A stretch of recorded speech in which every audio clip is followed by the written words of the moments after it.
Today, we're talking about the invisible war that keeps our medicine safe from a tiny, surprising enemy. And no, it's not always a failed experiment. Sometimes it's something you can barely even see.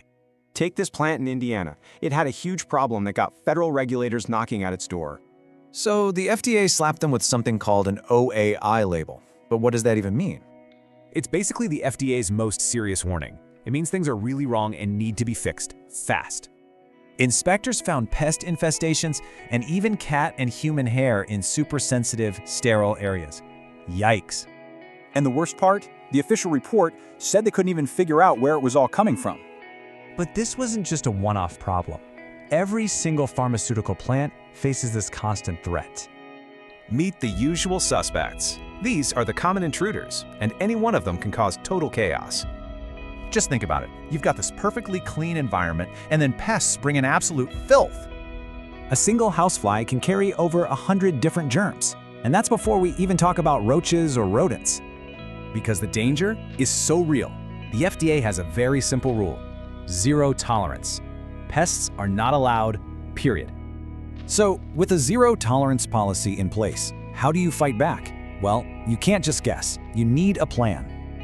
It all starts with a tool called the Pest Risk Matrix. This thing is all about thinking strategically. It weighs two key things: how likely a pest is to show up versus how much damage you could do.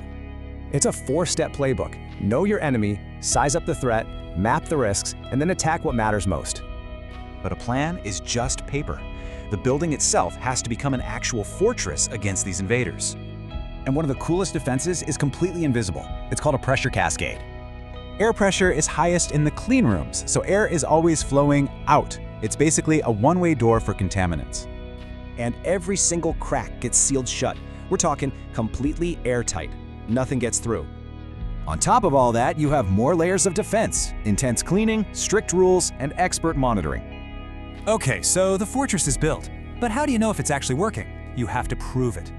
This boils down to two ideas. Validation asks, is the plan good? Verification asks, but is it working right now? And the proof is in the paperwork. Inspection logs, trap records, trend reports. Everything is documented. All this effort and constant vigilance really makes you wonder, doesn't it?